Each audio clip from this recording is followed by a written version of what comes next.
संविधान सभा के सभी संविधान निर्माताओं ने अपने आप को संगठित करके संविधान का निर्माण कर लिया गया। तो संविधान का वाचन मतलब होता है संविधान को पढ़ना है। वाचन का मतलब क्या? पढ़ना किस चीज? तो संविधान को जो प्रारूप समिति के द्वारा, नियम समिति, संचालन समिति, मौलिक अधिकार की समिति, उप समिति जो है झंडा समिति, तो सभी की समितियों के द्वारा और फिर प्रारूप समिति के द्वारा जब संविधान का प्रारूप बना लिया गया, फिर उसके बाद सभी बातें संविधान के जो सभी प्रोविजंस थे, सभी चीजों को जब सही ढंग से वाक्य उपवाक्य के माध्यम से प्रोविजंस, आर्टिकल, पार्ट को सभी को जब लिख लिया गया, उसके बाद संविधान का वाचन का मतलब संविधान को पढ़ा गया, उसकी एक एक प्रोविजन, एक एक लाइन को जो है पढ़ा गया, आपस में डिस्कस किया गया, क्या इसमें कोई संशोधन किया जा सकता है या इस प्रोविजंस को हटाया जा सकता है। तो उस पर विस्तार से संविधान सभा के जो सदस्य थे, 299 जो संविधान सभा के सदस्य थे, कितने थे उस समय? 299 सदस्य थे। क्योंकि आप जानते हैं जब भारत का विभाजन हो जाता है तब उसके बाद संविधान सभा का जो 31 अक्टूबर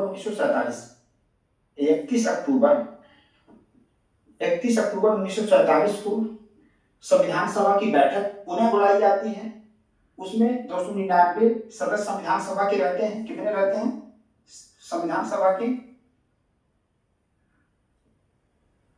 संविधान सभा के कितने सदस्य रहते हैं? 299 सदस्य रहते हैं। क्योंकि भारत का विभाजन जो है 14-15-1947 को पाकिस्तान और भारत दो नए देश के रूप में हो जाता है। उसके बाद 31 अक्टूबर 1947 को संविधान सभा की बैठक पुनः बुलाई जाती है। उसमें संविधान सभा के सदस्यों की संख्या जो 299 रहती है। 299 में 229 जो है जो ब्रिटिश प्रांत से आते हैं और जो 70 थे वह देशी रियासत से आते हैं। और फिर 31 अक्टूबर 1947 को ये मतलब हो जाता है। तो उसके बाद सब चीजें संविधान बनके तैयार हो जाता है। फिर आप देखते हैं, इसको आप साइलेंट कर लीजिए, अनफीलिंग करिएगा। चलिए, तो संविधान का वाचन मतलब संविधान को पढ़ना। संविधान बनकर लिखकर तैयार हो गया है, उसके हर एक प्रोविजन, हर एक बातों पे क्या है विस्तार से चर्चा किया जाएगा। अब यहाँ पर देखिए, प्रथम वाचन, संविधान को पहली बार कब पढ़ा गया, ऐसा भी प्रश्न आ सकता है। तो संविधान को पहली बार जो है 4 नवंबर 1948 से 9 नवंबर 1948 तक संविधान सभा के द्वारा जो है पढ़ा गया। जो संविधान सभा के जो सदस्य थे, संविधान सभा में क्या है पढ़ा गया, संविधान सभा में पढ़ा गया।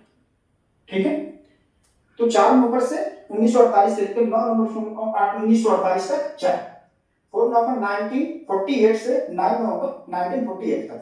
फिर जो द्वितीय वाचन, फिर उसमें जो भी कुछ प्रोविजंस थे, संशोधन करना जो भी था, फिर संविधान को मॉडिफाई किया गया। फिर उसको दूसरी बार जो संविधान को कब पढ़ा गया? 15 नवंबर 1948 से लेकर 17 अक्टूबर